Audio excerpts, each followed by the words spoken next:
अस्सलाम वालेकुम गाइस, कैसे हैं आप सब लोग बिल्कुल ठीक होंगे। जैसा कि आप लोग जानते हैं कि हमारा चैनल एजुकेशन की वीडियोस के हवाले से है। सो आज जो टॉपिक इस वीडियो में हमने डिस्कस करना है वो है हमारे पास heart rate and pulse rate. Basically हमारे पास एक क्लास 9th की बायोलॉजी की बुक का चैप्टर नंबर हमारे पास 9 है, वेरी लास्ट चैप्टर ट्रांसपोर्ट, उसका हमारे पास ये टॉपिक है heart rate and pulse rate. अब हम अपने टॉपिक को स्टार्ट करते हैं। अगर आप लोगों ने अभी तक हमारे चैनल को सब्सक्राइब नहीं किया तो जल्दी से कर लें।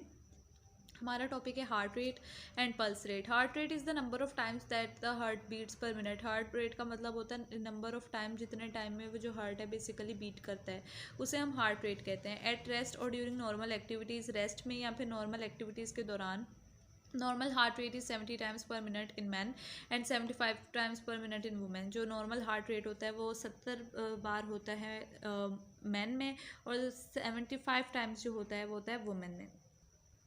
नेक्स्ट है हमारे पास the heart rate fluctuation a lot depending upon the factors on which the activity level and the stress level. जो हार्ट रेट की फ्लक्चुएशन होती है कि किस तरह से जो है हार्ट ने बेसिकली बीट करना है, उसकी जो फ्लक्चुएशन होती है बेसिकली वो डिपेंड कर रही होती है उन फैक्टर्स पे, जैसे कि एक्टिविटी की लेवल क्या है और स्ट्रेस का लेवल क्या है। Heart rate can be measured by feeling the pulse. Heart rate को हम मेजर कर सकते हैं पल्स को फील करते हुए। Pulse is the rhythmic expansion and contraction of an artery. Pulse जो है वो हमारे पास एक रिदमिक एक्सपेंशन होती है और कॉन्ट्रैक्शन होती है आर्टरी में, as blood is force through it, क्योंकि हम ब्लड को फोर्स करते हैं उसके through by regular contraction of heart की रेगुलर कॉन्ट्रैक्शन के थ्रू।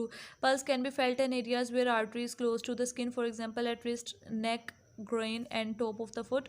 पल्स को हम फेल कर सकते हैं जहाँ पर जो आर्टरी है वो स्किन से बहुत ज़्यादा क्लोज होती है, जैसे कि कलाई पर, नेक पर।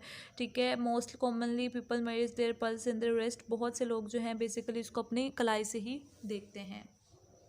उसके बाद जो हमारे पास नेक्स्ट टॉपिक है वो है हमारे पास blood vessels. The third part of the blood circulatory system और ब्लड वेजल्स। जो तीसरा हिस्सा होता है हमारे पास ब्लड सर्कुलेटरी सिस्टम का वो ब्लड वेजल्स होती हैं which function to transport blood throughout body, जिनका बेसिकली फंक्शन होता है कि वो ट्रांसपोर्ट करती हैं ब्लड को पूरी बॉडी में। The most important vessel in the blood circulatory system are arteries, veins and capillaries. जो हमारे पास सबसे ज़्यादा इंपॉर्टेंट वेजल्स होती हैं ब्लड सर्कुलेटरी सिस्टम में वो आर्टरीज, वेन्स और कैपिलरीज होती हैं। पहले हमारे पास आता है arteries. Arteries are the blood vessels that carry blood from heart. Arteries हमारे पास वो ब्लड वेजल्स होती हैं जो कि कैरी करती हैं ब्लड को हार्ट से। इन अडल्ट में all arteries with exception of the pulmonary artery carries oxygenated blood. तमाम आर्टरीज जिनमें हमारे पास एक्सेप्शन आती है पल्मोनरी आर्टरी की, वो क्या करती है कि बाकी तमाम आर्टरीज जो हैं ऑक्सीजनेटेड ब्लड को कैरी आउट करती हैं। The structure of arteries is well adapted to their function.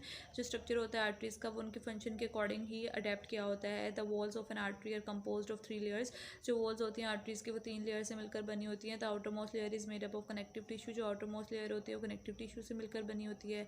The middle one is made up of smooth tissues. जो मिडल वन होती है वो स्मूथ टिश्यूज से बनी होती है। एंड द इलास्टिक टिश्यूज और इलास्टिक टिश्यूज से बनी होती है। While the inner most layer is made up of endothelial tissues. जबकि जो इनर मोस्ट लेयर होती है वो एंडोथीलियल टिश्यूज से मिलकर बनी होती है। The hollow internal cavity in which blood flows is called lumen. वो होलो इंटरनल कैविटी जिसमें जो है बेसिकली ब्लड फ्लो कर रहा होता है उसे हम ल्यूमन कहते हैं।